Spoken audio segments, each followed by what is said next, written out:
Hi everybody, this is Joel Irish and I'm presenting my term project results, Stargazing Sites. It's a map that I created with Google Maps Engine.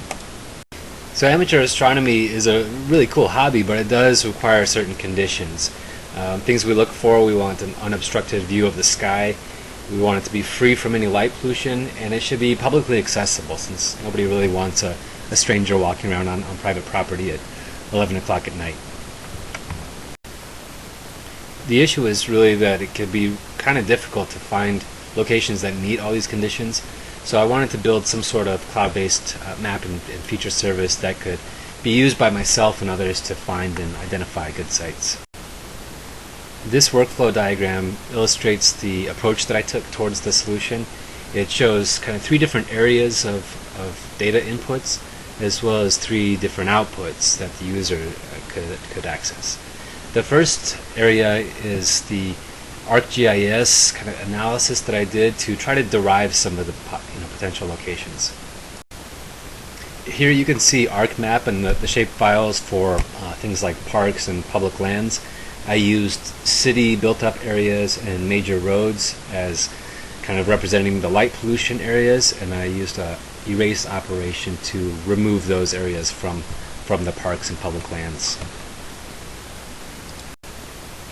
My second input is a CSV file containing information about the CSV file already contains lat-long information, but I do need the VRT file. Fortunately, there's an AppSpot utility that creates this for us. Once I define the different fields in the CSV, it gives us the information that Google Maps Engine will need in order to process the CSV correctly. Both of these are loaded into GME together. The last input are the sites that have actually been either handpicked by myself or I've opened up for other amateur astronomers to identify themselves. This is the feature service component of my project. It's a public layer. It allows people to go in and add their own suggestions here. It also includes my favorite sites. The data is then exported as KML and uploaded into the larger GME stargazing map. This is done manually, and the purpose for that was to make sure that no spam or bad edits were making their way into the final map. So now that I have all my data compiled, it's time to start to bring it together in the Maps Engine dashboard.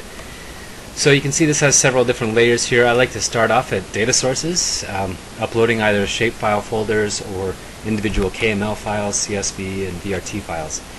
Once we have our data together, we can start to create styled layers. The layers can be styled according to any number of rules or using different icons and so on. Once we're happy with the layers, I would then add this to the map itself. When creating the map, it's important to realize that there are different viewers and editors, so these are controlled through the use of access lists. We can determine access lists in any way that we like, as long as we're the owner of the data, and that determines how people can view or edit those layers.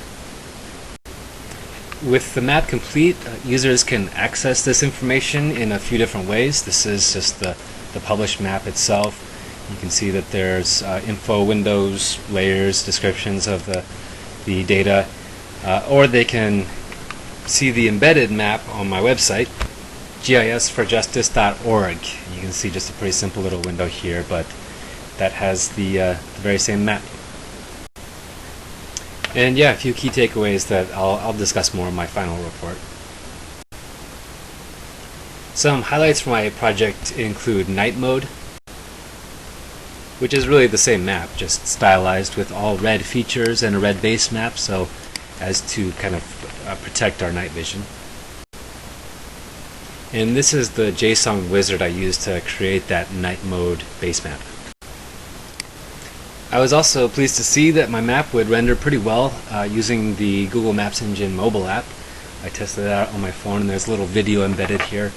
There's also good dashboard analytics, so I can see how many public and private loads my maps are getting as time goes on. And as time goes on, I think I might just kind of keep hosting this and keep this site up, since Google offers this service free of charge for me. So hope you all enjoyed listening, and thanks very much.